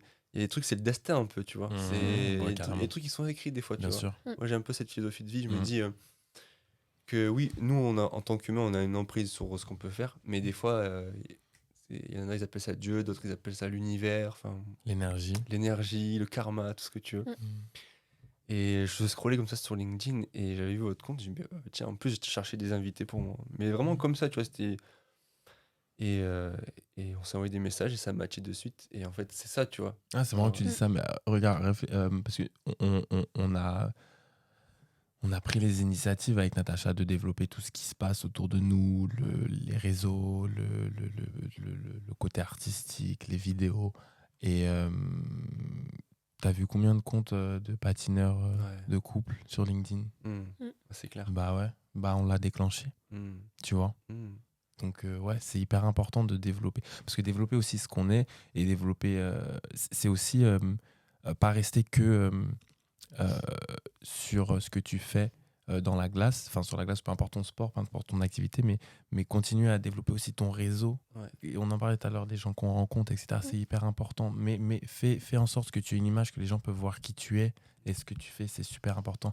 Et si je peux rebondir sur ce que tu as dit dans le livre que tu as conseillé de Raphaël, qui a l'air d'être super d'ailleurs, allez le voir. Il y a un film qu'on a vu avec Natacha qui s'appelle Le Guerrier Pacifique. Okay. Je sais pas si tu le connais. Non, je connais pas. Ce film est extraordinaire. C'est-à-dire que c'est littéralement une leçon de vie pour un athlète. Ça retrace le parcours d'un gymnaste qui doit aller à un championnat, ça se passe pas comme prévu. Il passe par des étapes très compliquées psychologiquement et physiquement. Et en fait, le film raconte son histoire et raconte comment il est passé au-delà de tout ça, comment il est passé à travers en fait cette expérience et qu'est-ce qu'il a pu faire qu'il s'en est sorti en fait au final. Et c'est basé sur une histoire vraie, donc c'est un vrai athlète qui a vécu ça, qui a raconté son histoire et elle est incroyable. Ce film est incroyable et je conseille vraiment à tous les athlètes. Je l'ai envoyé à mes amis. Quand je l'ai vu, je l'ai envoyé à mes amis. Tellement je me suis dit, en tout cas mes amis athlètes, tellement je me suis dit, on devrait tout ça. En fait, ça devrait être un rite de passage pour l'athlète de regarder ce film, de se dire, ne te mets pas la pression comme tu penses que tu dois te la mettre, en fait. Voilà, c'est tout. Okay. Le Guerrier Pacifique. Guerrier Pacifique. Et il est sur YouTube, il est accessible à tout le monde.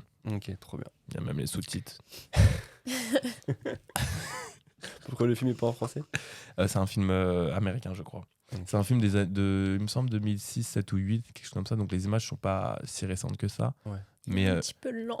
Il est un peu lent. Il est un peu lent dans... C'est pas un film c'est pas un truc dynamique dans les images, quoi, mais il est super intéressant. Mais tu t'endors pas dessus. Exactement. Mais c'est ça le paradoxe. Le paradoxe, c'est ça surtout C'est quand les gens, il y a on fait croire que le dynamisme, en fait, c'est ça forcément qui va nous nourrir, mais parfois, il faut chuchoter pour qu'on nous entende. Ouais. Tu vois, genre, je vois très bien. Ma tante fait genre ça. baisser baisser sa tonalité pour que la personne en face de toi, elle écoute vraiment. Il n'y a pas besoin de crier pour qu'on t'entende. Mais généralement, on a cette croyance que plus on crie, plus on en fait, plus on bouge, plus on est dynamique, plus les gens vont nous suivre, vont écouter et tout. Mais en fait, non, ils mangent et ils comprennent pas ce qui se passe. C'est ce truc, c'est un animal, tu vois, de... Ouais, c'est bien moi sûr. le plus fort, c'est le plus fort Bien qu'on sûr. écoute, alors qu'en vrai, si c'est fait intelligemment, pas du tout. Ouais. Ma tante Joël, Jojo, je te fais de gros bisous. C'est la spécialiste pour faire ça. Souvent, quand elle s'embrouille ou quoi, elle va se mettre à parler comme ça. Et elle va dire, mais pourquoi tu t'énerves? Je comprends pas. Ça énerve encore plus, non? Pourquoi tu t'énerves? Et là, ça énerve encore plus. Et oui. Après, de dire à quelqu'un qui est énervé pourquoi tu t'énerves, généralement, ça n'a jamais Ça n'a jamais trop aidé. Ça n'a jamais très bien fonctionné. Non, mais souvent, tu vois, quand une personne s'énerve, généralement, l'autre en face est surenchère. Et maintenant, non, elle va à l'inverse de tout ça. Mais oui, c'est tellement vrai. Tellement vrai. Écoutez, les amis, ça fait 1h25 qu'on enregistre. Franchement, on a fait un super épisode. Qu'est-ce que je peux vous souhaiter pour la suite? C'est quoi vos projets perso, sportifs? Vous avez des projets un peu? Ouais, on en a plein, comme toujours. En ce moment, on est sur une grosse période de recherche artistique. Donc ça nous demande beaucoup de temps et d'énergie, mais on adore cette période-là. Et puis après ça, on va faire des workshops. Donc c'est un côté qu'on essaie vraiment de développer et on en profite d'être en France pour le développer dans les clubs français en premier lieu.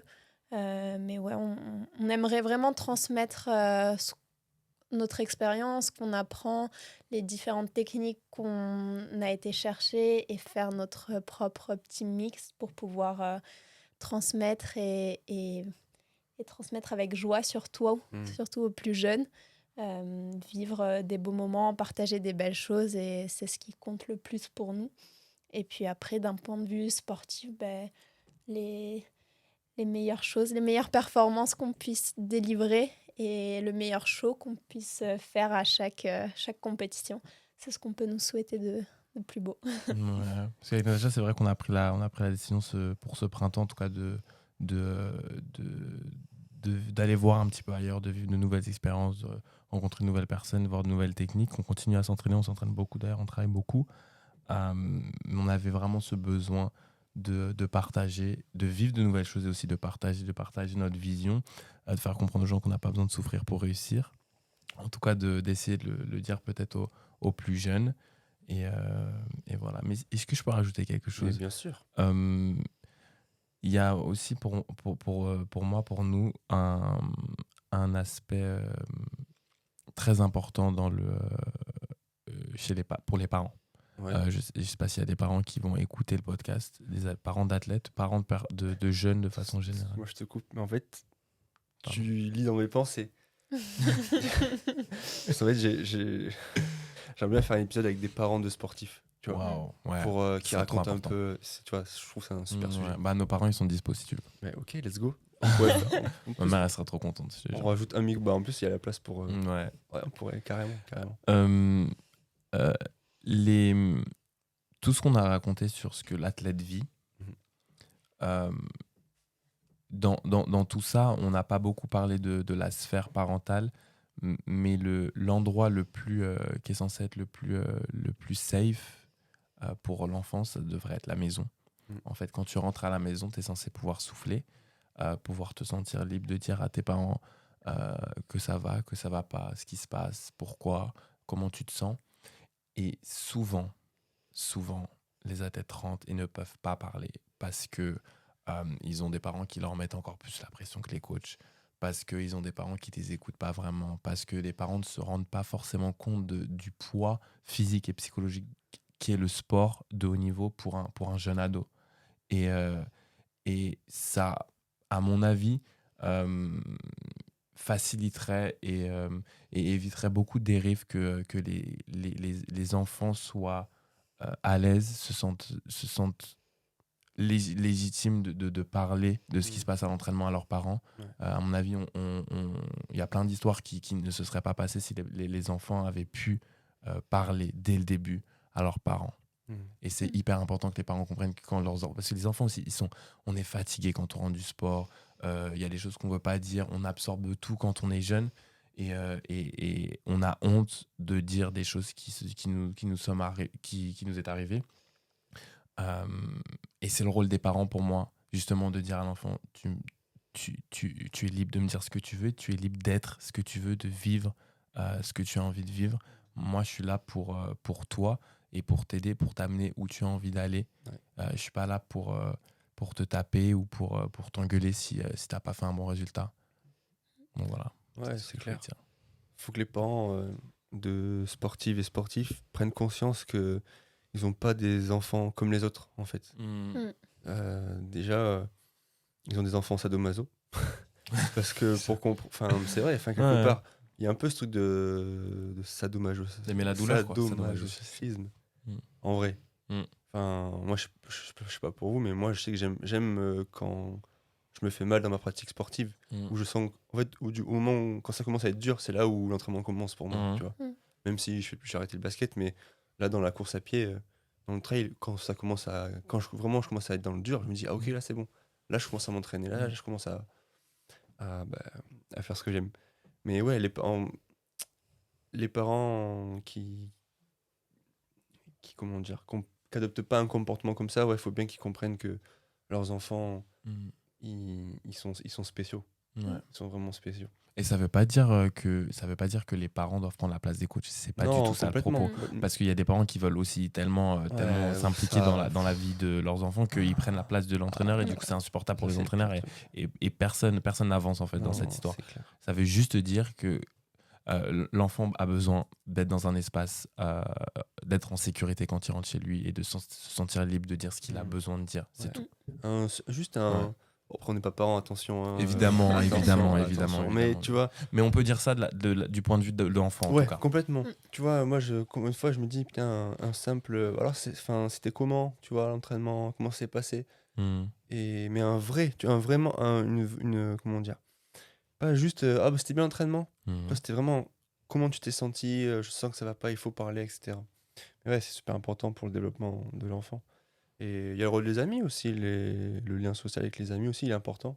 Il est important à ce niveau-là. Ouais, on n'en parle pas souvent, mais ça va. Merci aux amis aussi d'être là, de nous soutenir, de comprendre, parce qu'on se déplace beaucoup, on voyage beaucoup.